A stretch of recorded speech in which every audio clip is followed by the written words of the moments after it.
Today, we continue this discussion on the realizations of Bali Maharaj as he is accepting the mm, as he is accepting the punishment that Vamandev has given to him, which is in terms of stripping him of everything. So here Bali Maharaj is expressing that, my dear Lord, whatever you have taken away from me, actually it's all temporary. It's all a source of entanglement. So what is the big deal if I lose it? That is his mood over here. So it's important to see such statements in proper context, that we need to understand that what exactly the statement itself can seem very condemnatory or dismissive, but there is a context for such statements.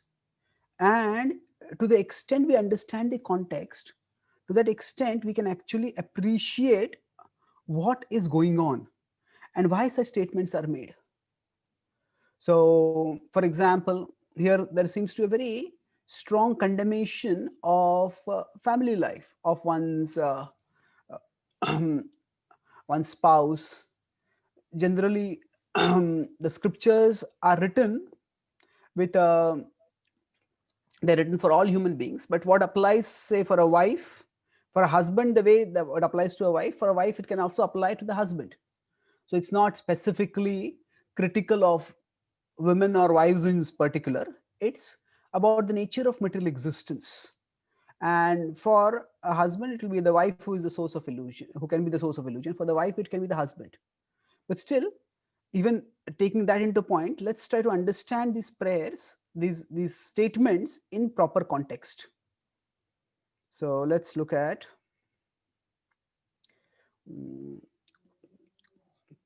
I'll quickly do an overview of how this chapter is going, what we did yesterday, and then we'll move forward. So in this overall chapter, the first 11 texts are about how Bali Maharaj accepts the extraordinary punishment that Vamandev has sentenced him to, and he accepts it with wisdom and grace. And then the later part of the chapter is Prahlad Maharaj will appear over there. Prahlad Maharaj will thank the Lord for having freed Bali from material attachments and material opulence. And his wife Vindhyavali will also speak. She says that you only are the proprietor, O Lord, ultimately. Then Brahma will request the Lord to forgive Bali Maharaj. And then Vamandev will explain how he was actually testing Bali.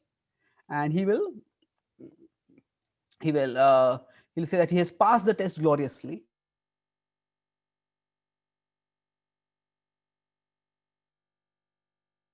And the last part is Vamandev will say that actually because he has passed the test, I'll. So actually in today's session, I was planning to cover the whole chapter, but I realized that this purport requires further elaboration. So probably the remaining chapter I'll cover next month when I take 2 classes. The same chapter will be going on. I'll cover it at that time, and I'll continue this theme, this overall chapter overview, and then our specific discussion on this purport today.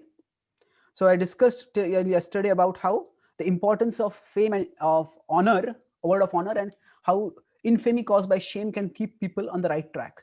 Then we discuss also about faith in the Lord, which is important for us to play our part. And how can we have that faith? We discussed that faith is expressed through diligence and dependence. And if we consider our worst experiences in life, we say, what is the point of having faith in God? But if we look at our best experiences, even the fact that we are alive and existing, that is a miracle which requires some explanation, and it can point toward a benevolent God. So now yesterday we were discussing about how toward the end that the Lord's actions were dishonorable, and the Lord accused Bali Maharaj of being dishonorable. That I give the example, if somebody says, can you please give me some food? And then they eat not only all the food that we have cooked, but all the food that we can cook, all the food that with all the money we can buy. And then on top of that say, you didn't feed me enough. So we would consider that dishonorable. That's what happened with Bali Maharaj. So the Lord had acted dishonorably, but he was accusing him of being dishonorable. So now this was Bali Maharaj's extraordinary acceptance of the situation. So if we look at the way reciprocations may occur, so what we do, what we get, and difficulty level in accepting. So if we consider what we do, okay, my screen share is there, okay. So here, if we do something bad and we get a proportionately bad result, still we feel bad about it. We often have a tendency to minimize and to justify our mistake or wrongdoing, but still, okay, we can accept it. I did make a mistake, and I deserve this. It's acceptable, not easily, but acceptable. Now suppose we do a small mistake and we get a huge bad result.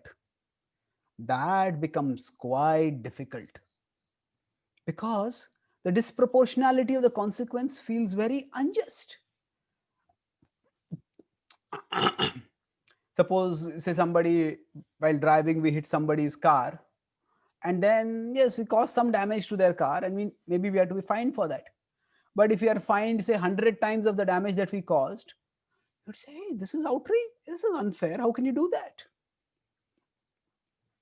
But imagine if we do something good and then we get something bad, or something terrible happens to us as a result of that, and it's not just really bad, but extremely bad, it's devastatingly bad. Then the sheer amount of resentment that comes up within us is overwhelming, it's unbearable. Now, how can this be? Now, it feels utterly unacceptable, because our very faith in the goodness of existence is shaken. Now, what do I mean, faith in the goodness of existence? So, all of us, we cannot function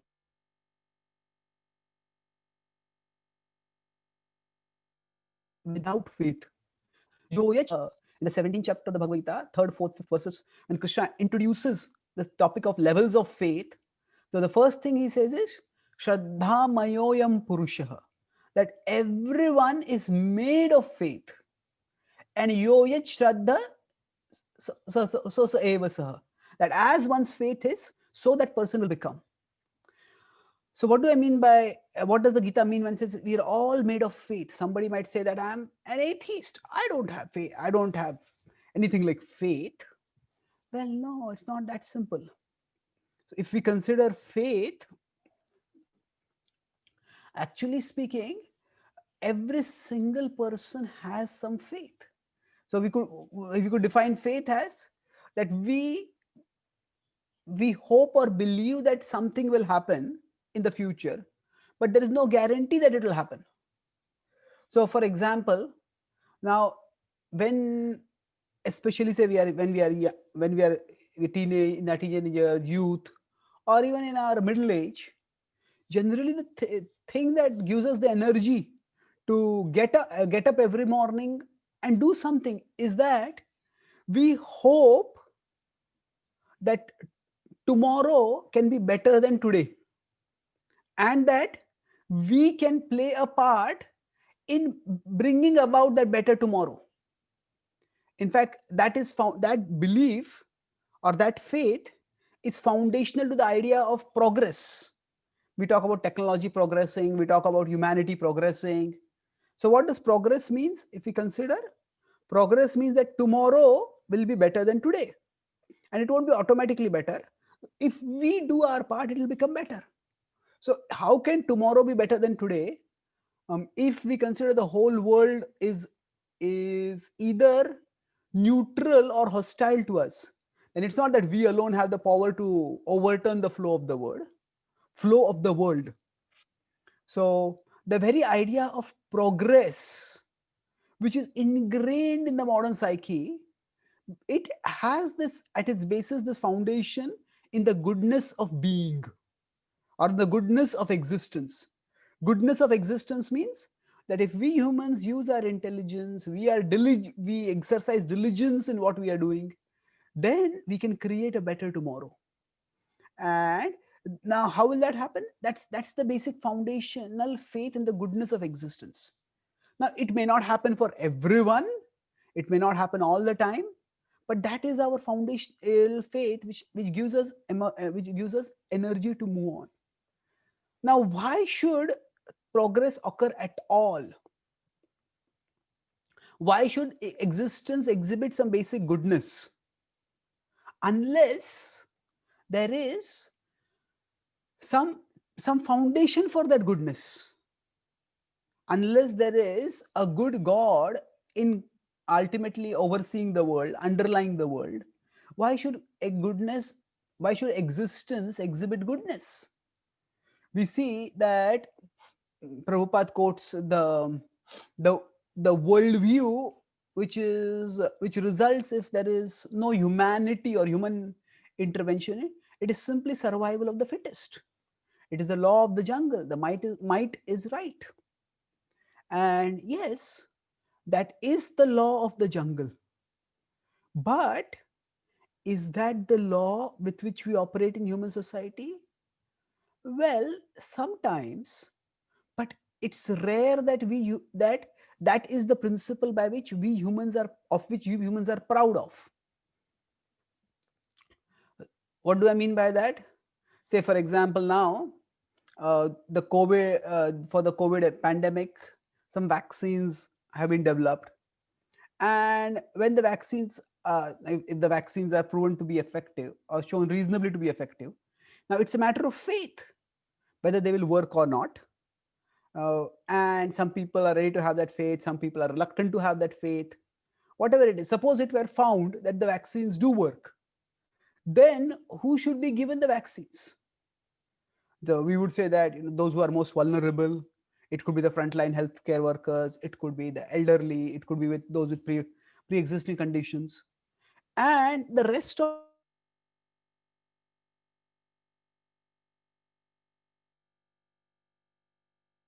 human society will willingly stand back, even not the principle of survival of the fittest. This is the principle of sacrifice by the fittest, so that the unfit will get an opportunity to survive. So what the point I'm making over here is, we humans believe, if we had simply believed that the world is like a jungle and simply the strongest is going to win, then there would be no concept of sacrifice. Nobody would sacrifice anything at all. So we sacrifice because we have faith in the goodness of being. We sacrifice because we feel it's a noble virtue. And the one understanding could be that if I sacrifice for some cause today, tomorrow when I'm in need, somebody will sacrifice for me. So this faith in the good, if the faith in the goodness of being is shaken, then it's very, very difficult to even survive. Now, this is one of the causes of what is called as PTSD, post-traumatic stress disorder. That when people have a particular vision of the world and then it is shaken, when they meet someone who is something extremely evil, something extremely horrendous, it could be that they see somebody else do something horrible to them or try to do it to them, or they themselves in response to danger do something horrible. It just shakes them to the core of their being.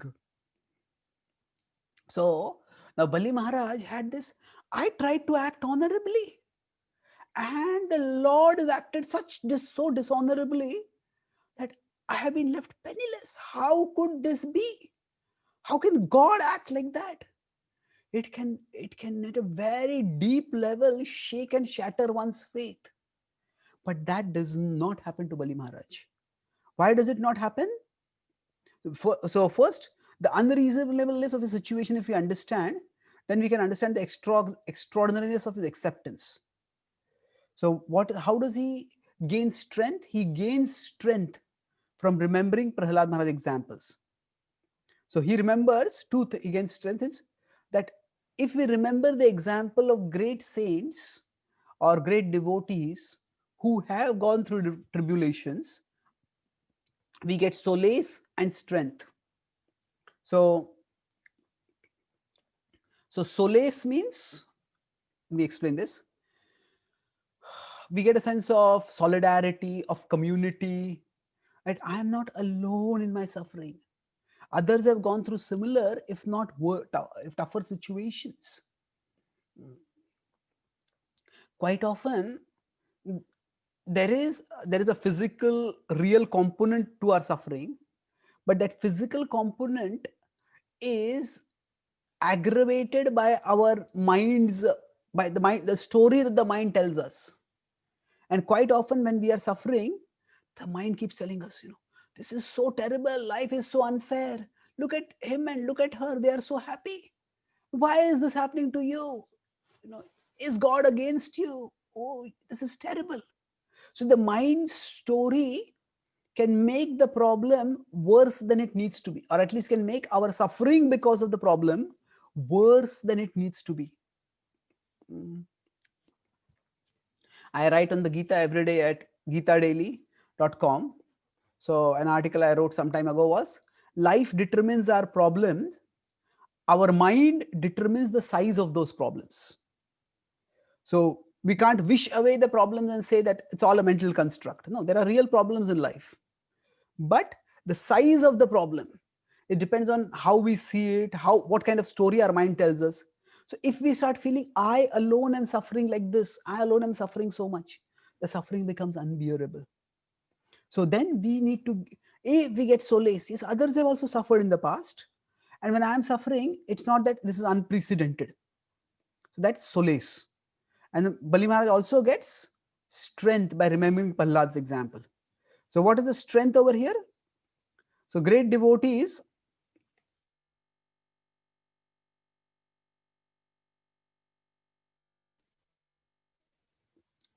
what happened to them? The Lord led them to a better place through his tests, and he will do the same for me in due course.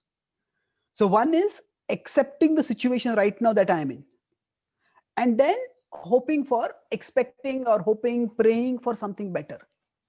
So basically, when a particular problem has befallen us, say, suppose suddenly we fall sick. So we need to accept that situation.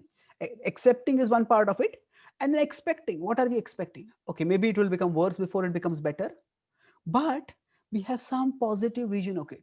But even it becomes worse, I'll survive it, I'll go through it. So solace refers to what gives us the capacity to accept it, and then strength to keep our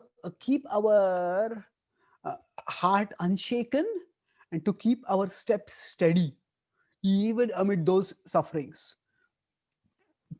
So just as the Lord led them to a better situation, he will lead me also to a better place. So this is a test, and I can pass it by his grace. So Bali Maharaj remembers Prahlad's example, and Prahlad also suffered enormously. If you see, Prahlad also did not do anything really bad. He was simply being devoted to the Lord, and his father wanted to assassinate him for that. And what happened eventually? Lord Narasimhadev appeared and redeemed him, and gave him the royal throne, and gave him his personal blessings, touched him on his head and blessed him personally. So he was redeemed wonderfully. So he's thinking here that just as I got strength, just as he got strength, I will also get strength. So this is solace and strength that Bali Maharaj gains, that by remembering Prahlad's example. So now in our situations also, sometimes when we pray to the Lord,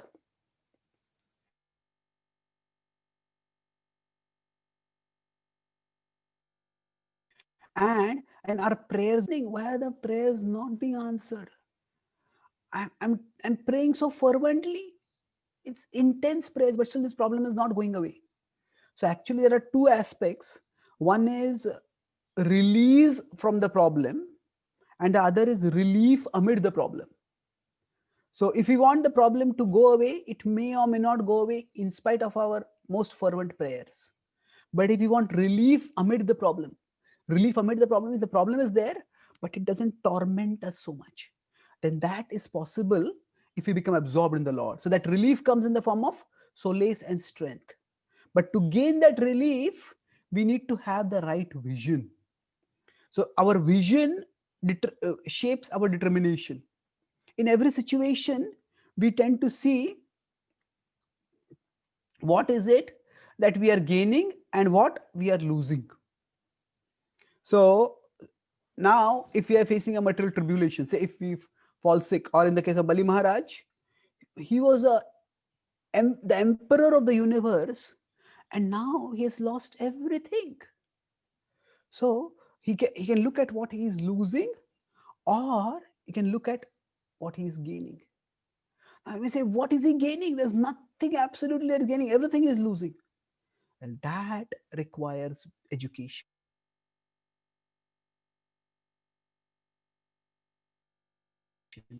That's where level, a devotee may be losing some things, but at a spiritual, invisible level, a devotee may be gaining things.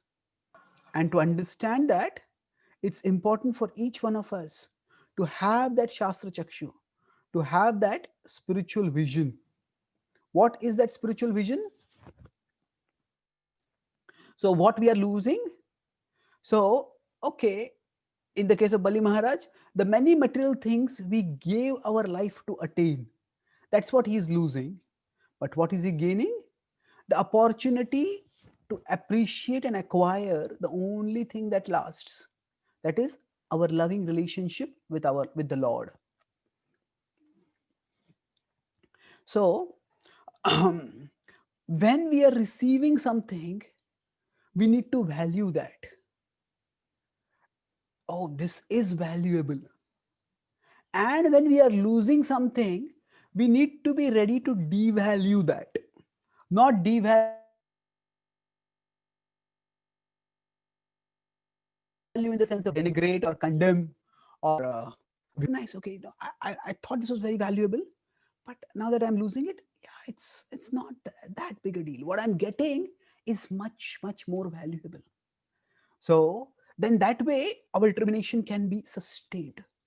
Because at one level, if we feel that I'm just losing everything, I'm not gaining anything, then we won't be able to sustain ourselves. Now, Srila Prabhupada, when he talks about the six Goswamis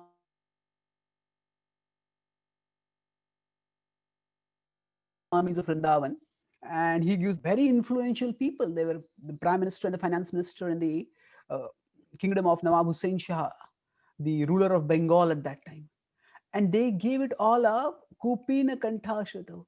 They took it up, they became mendicants in Vrindavan. So, why would they do that? And they gave it up voluntarily. Not only voluntarily, actually, they struggled to give it up. Now that it was taken away from them. Sanatana Goswami even went to jail to give up all that opulence and live in Vrindavan. That means he must have got something. And he must have got something which he felt was so valuable that what he was giving up seemed of no value in comparison. It's not even worth holding on to. Let me give it up. So many times when people lose wealth, they become depressed, they become suicidal,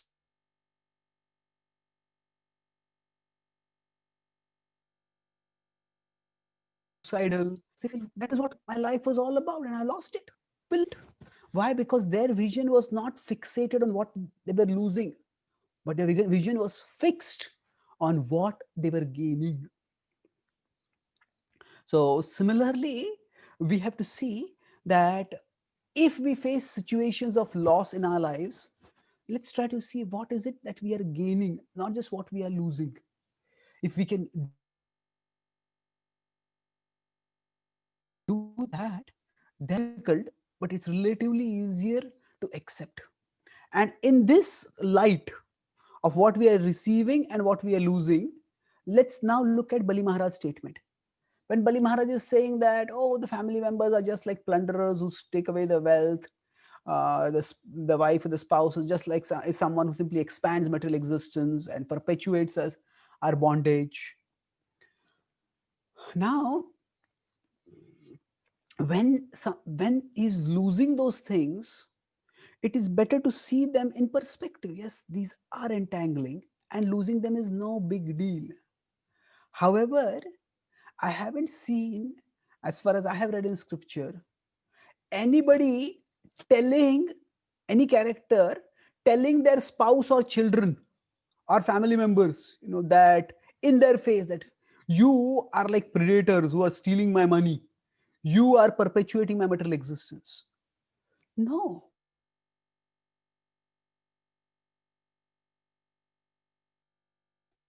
That is never done. That the fourth canto, a good spouse.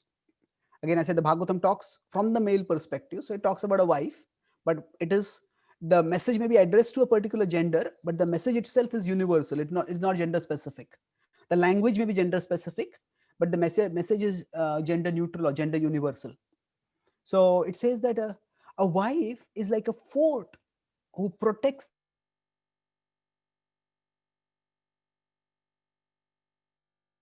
the husband when temptations attack. Applies for a wife, that the husband is one who protects. So there are statements like that in the Bhagavatam. So how can it be that the same person, the wife is said to be a plunderer here, and there it is said the wife is a protector, the wife is like a fortress, and one can live safely in material existence when one has this fortress. One lives with this fortress. So there are different metaphors given, and quite positive metaphors. And if you look at other scriptures like the Mahabharata or the Manu Samhita, the Manu Samhita, for example, says that, or if you look at the Rig Veda for that matter, there are many positive statements. Is the home where the the women are happy, that is the home where which are blessed by the gods, and a place where the women are unhappy, the gods will never give their blessings on such a home. Now, if somebody is a plunderer, then why would the gods be happy if the plunderers are happy? Why would the gods bless such a home? So the point is, context is critical. That if somebody is on the verge of renouncing the world, either voluntarily, because they have come to that particular situation in their life, or either circumstantially. Even circumstantially also, if it happens, one has to voluntarily do it. Like, say, Parikshit Maharaj is circumstantially cursed, and then he voluntarily decided to renounce the world. He didn't try to hold on to his kingdom. So at that time, when we are losing something, then if our mind is attached to that particular thing, then in order to cut the attachment, there are statements like these which are meant to devalue what is going to obstruct us from surrendering to the Lord, from what may otherwise cause us lamentation about what we have lost. But it is so I could put it this way, that in the material world, when we are functioning, we interact with various things. We may live in a particular country, we may live in a particular society, we may live in a particular family. And as long as we are in the material world, we need to function respectfully. We need to function appropriately in relationship with all these. And there will be times when we need to give this up. And if we are giving these up for the sake of the Lord, for gaining the Lord, then that is not a loss, that is a gain. And that needs to be appreciated.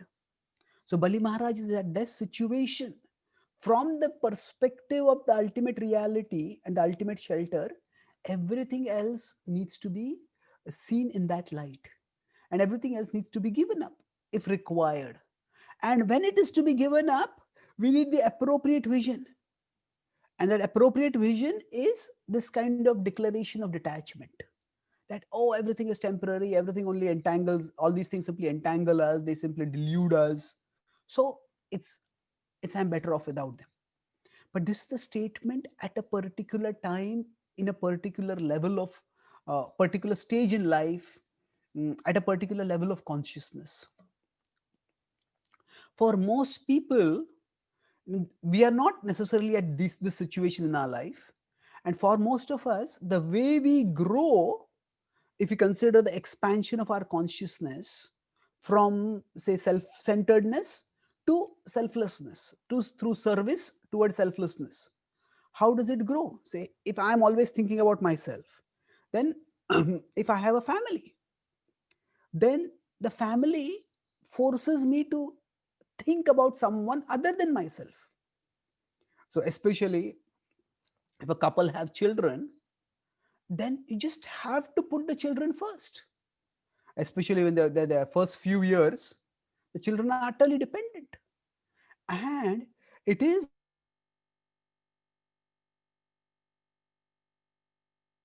that just by having children, much more selflessness.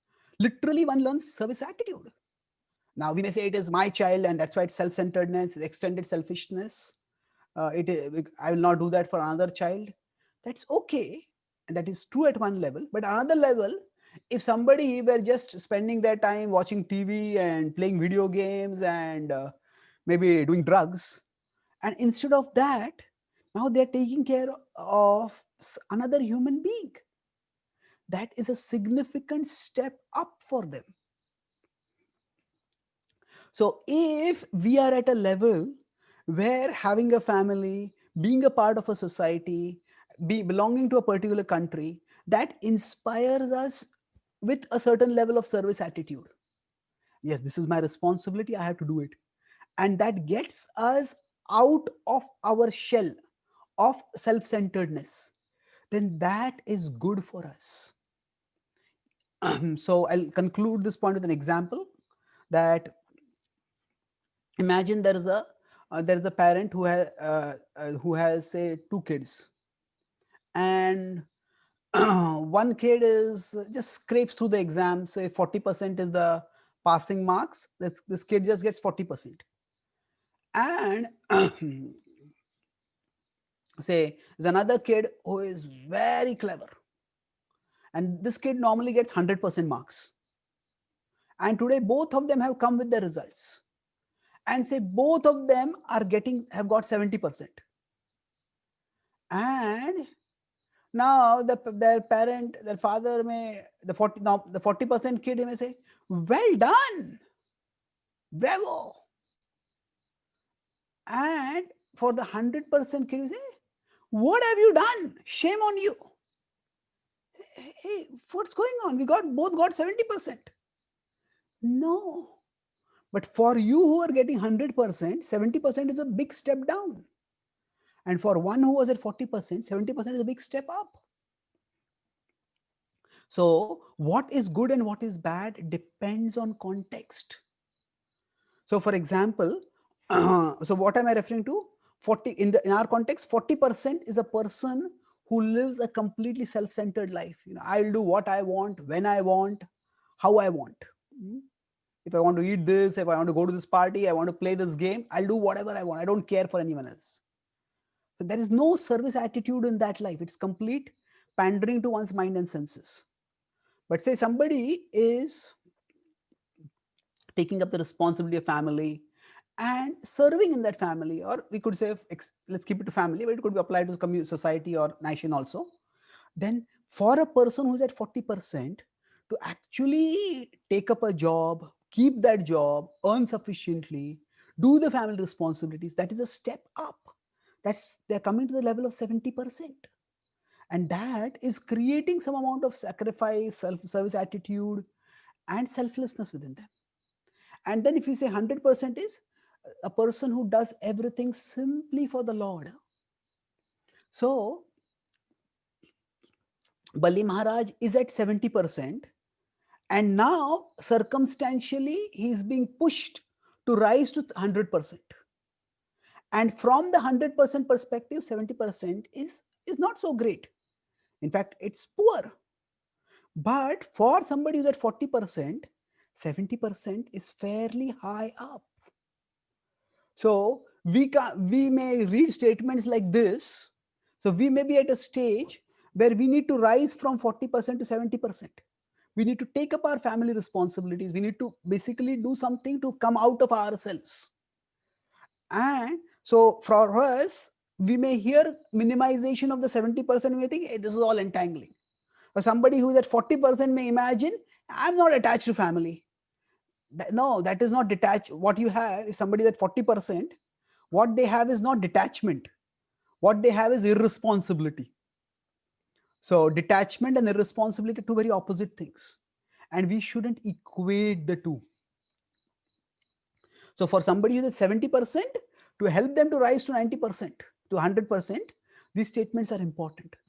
So if we are in a particular ashram in our life, we can't demonize the connections that we have, the family members that we have. We need to say that these are also the ways I can serve Krishna, and these are also the ways in which my consciousness can expand.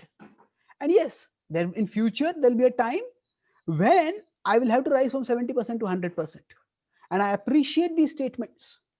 But I can't, if I start demonizing 70% as nothing and 100% is unattainable for me because it's so lofty, then all that will happen is I will demonize, criticize the 70%, and I will stay stuck at the 40%. We will stay stuck in self-centeredness. That shouldn't happen. So in our situation, what are we losing? What are we receiving?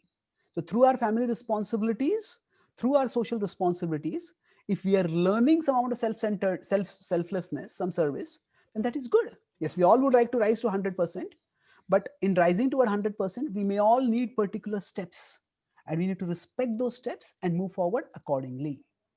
So Bali Maharaj is getting this drastic life-altering situation where he's being thrust up abruptly from 70% to 100%, and his statements here are indicating his willingness to see 70% as 70%. Yes, this is temporary. I don't want to get attached to it. I'll simply surrender to the Lord. So his surrender is glorious, and we can take inspiration from his surrender and learn how to surrender in our situation. So to quickly summarize, I spoke today about two main themes, that how Bali Maharaj faced a very unreasonable situation where he had done good and he got a very bad, horrible thing happened to him. This can shake our faith in the very goodness of existence. Goodness of existence is what gives us faith that if we uh, if we work hard, that tomorrow can be better than today, and I can play a part in doing that. That is a foundational faith we all need to exist and function. Otherwise, we just lose heart. And then we discussed about the how was Bali Maharaj able to accept it. He got solace and strength by remembering Prahlad Maharaj's example. And in that solace and strength, solace gives us the capacity to accept, I'm not alone, others have gone through it. Strength, yes, in the future will be better. And in gaining that solace and strength, he focused not on what he was losing, his material opulence, he focused on what he was gaining. He's gaining a closer proximity to the Lord. So from that perspective, I talked about the self-centered level of 40%, the materially service attitude level of 70%, and the spiritual service attitude, spiritually or devotionally pure service attitude level of 100%. So whatever level we are at, we need to accept that and move forward. And if we are going to lose something, then in order to not be obsessed with it, we can contemplate statements which devalue what is being lost. But if we are engaging at a particular level, we can't be continuously condemning that or devaluing that. No, we need to respect that and see that also as an opportunity to serve the Lord and move ahead in our lives. So thank you very much. Grantraj Srimad Bhagavatam ki jai. Srila Prabhupada ki jai.